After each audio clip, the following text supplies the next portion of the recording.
Case 623 by Danny Yu. Chapter 42. Later. How was she doing? Pierce asks. Any change?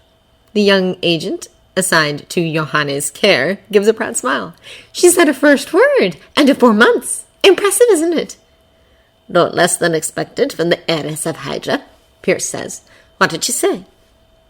I ran the DNA, Bruce said, glancing up from his holographic monitor. She's definitely yours. And not only that, Maria and Jamie are full siblings, and according to Maria's own information, they are the same age. So yeah, twins.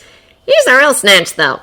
He cocked an eyebrow, and if Tony hadn't been flooded with emotions already, he'd have probably crowed in delight at how much of a little drama queen Bruce was becoming. What? Tony finally asked, throwing himself into one of the chairs of Bruce's lab and spinning himself around in a few circles.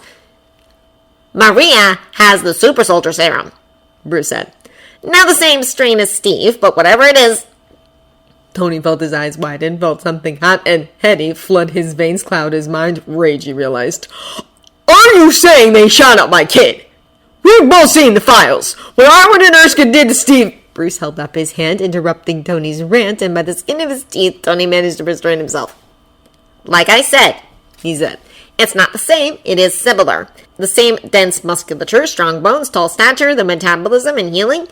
It's different though, like I said. Not just because it's a different strain, but as far as I can tell, it's second generation. Maria was never given the serum. She inherited the mutations associated with it. Tony blinked, felt the rage rush straight back out of him. Confusion and icy cold fear washed over him instead. What? He breathed. What the hell? There are several implications here, Tony, Bruce said. Think about it. You've never been able to find the mother, no matter how hard you looked. No hospital records. DNA doesn't match anything on record. Maria has been with Hydra apparently all her life. It seems extremely likely that Maria and Jamie... that they were bred, and that Jamie was only placed with you because he was, well, a failed experiment. Didn't inherit serum mutations, Tony muttered, and suddenly he felt sick. He didn't have to stop and wonder how they got his semen. He'd been pretty careless back then, and he doubted Hydra was above harvesting used condoms. So they were after a super smart, super strong baby, and Maria met the requirements. Bruce nodded. And this also means that Hydra has at least one more super soldier, he said. Even if they hadn't needed an egg, no ordinary human could have brought Maria to term. It's a wonder Jamie survived sharing a room with her, but they must have been positioned well. Still, a random kick from a baby several times stronger than the average would have ruptured the organs and cracked the ribs of any surrogate, and more than likely killed a normal woman. Tony reached out, dragged a hand through his hair. So they've got a female super soldier, he said. Are you working on decrypting the Hydra files from the fall of S.H.I.E.L.D. yet? Bruce asked. Because I have a feeling you really need to get on that. Tony ground out loud. Friday is so new, he said. She still doesn't have any of the experience Jarvis does. I can give her all the processing power in the world, but she runs the armor, she runs the workshop, she helps Pepper with the business, and all of that is a learning process. To process the Hydra files is not just about decryption, but also figuring out the right keywords to look for, what is important information and what is not, and about 100 other routines.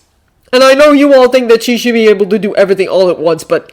I get it, Bruce said, reaching out and putting a hand on Tony's arm.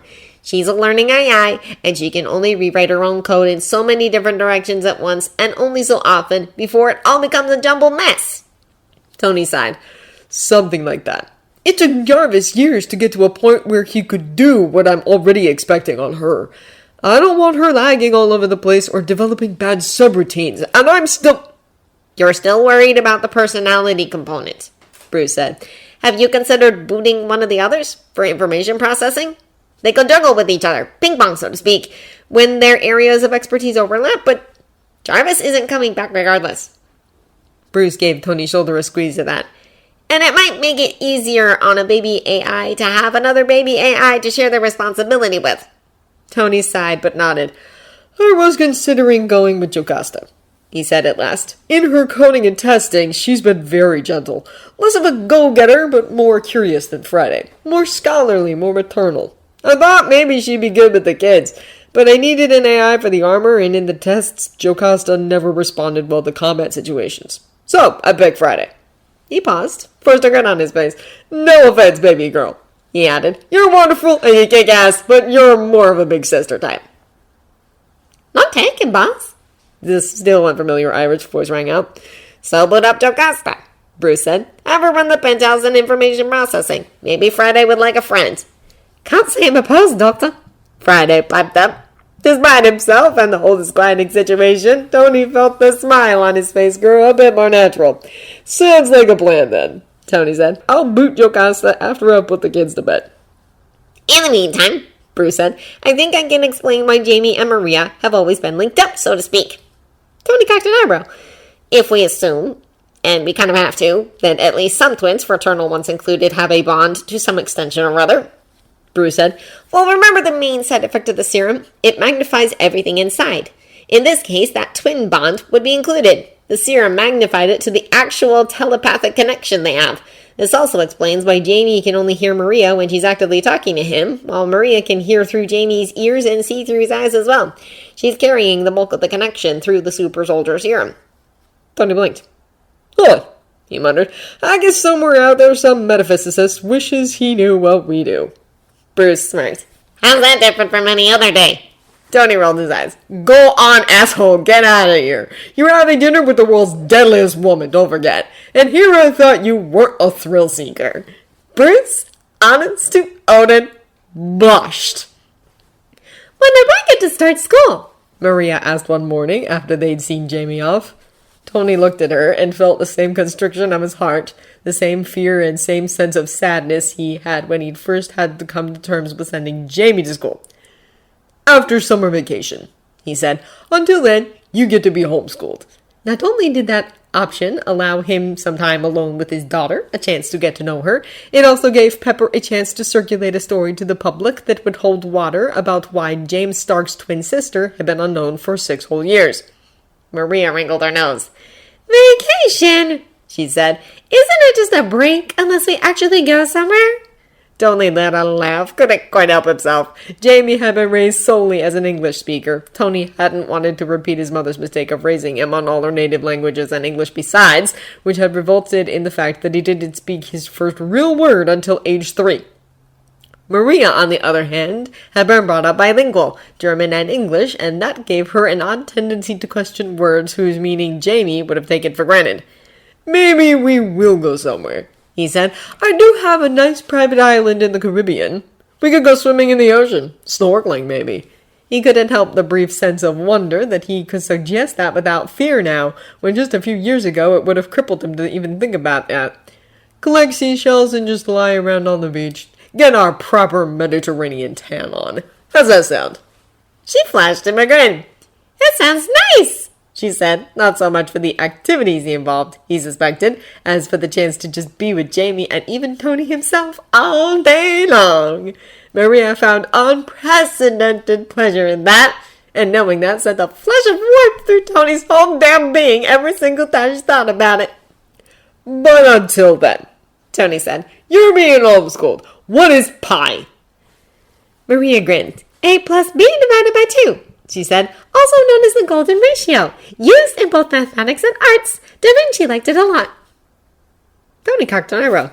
That was damn impressive, sweetheart, he said. No idea why Hydra thought you needed to know that, but I'm gonna assume that math and physics aren't really things we're gonna need to work on. We're more likely gonna have to work on English lit and, most importantly, actual true history. How's that sound? I like reading, Maria said, and she sounded uncharacteristically bashful. But they didn't let me read a lot, and when I talked to Jamie about what I was reading, I always got the sense there was a whole lot more out there they weren't letting me see. Tony swallowed, wrapped his arm around her, and pulled her close against his side. He wished so much he could have known her sooner. Could have been the one to have raised her since the start. She was already so smart, so mature, so fully formed. In a way 6-year-olds shouldn't be. He didn't know what the fuck he was supposed to do with that. I'll buy you a library if that's what you want, he told her. Daddy? She asked softly, and her voice was wistful on that word, like the word was one she'd wanted to use for so long it had become unbelievably treasured to her. Do you think they'll like me when I start school? Of course they will, Tony said. You're sweet and smart and as good-looking as your old man. She gave a quick grin before her face fell uncertainly again. I'm big and clumsy, and Jamie's the only kid I've ever known, she said. Tony was pretty sure most of those were doubts 6-year-olds shouldn't ever even be considering, but he'd long since become accustomed to the fact that his kids would never be normal. As Rhodey had pointed out, he'd have never known what to do with them if they had been anyway. Sometimes he wasn't sure he knew what to do with them anyway. Still, he had to try. He had so much to make up for. You're the sweetest girl I know, he told her. She grinned up at him, and suddenly her arms wound around his chest, and she was squeezing him so tightly he had to bite back a wince and hope like hell she wasn't cracking any ribs. Super strength! I love you, Daddy, she told him. I love you too, baby girl, he said. So damn much. He forced a smile onto his face, brushing his fingers through her thick, dark curls. So, where do you think we should put this library? In your room? You want to change the interior? She blushed but shook her head. No, she said, voice soft and almost embarrassed. She stopped, swallowed audibly. I like my room. Her room was still the same pink monstrosity he'd designed when the tower was first built, rebuilt exactly the same 3 times over. I like my dolls. I just don't know how to... Tony bent down, pressed a kiss against her forehead. How about we go play with your dolls, sweetheart? He said, and he wasn't sure he knew how to be a child, wasn't sure he'd ever really been one, or if he'd only truly stopped when Afghanistan happened. But his baby girl needed to be a child, and if Tony was the only one around to teach her, he was just going to have to do his best.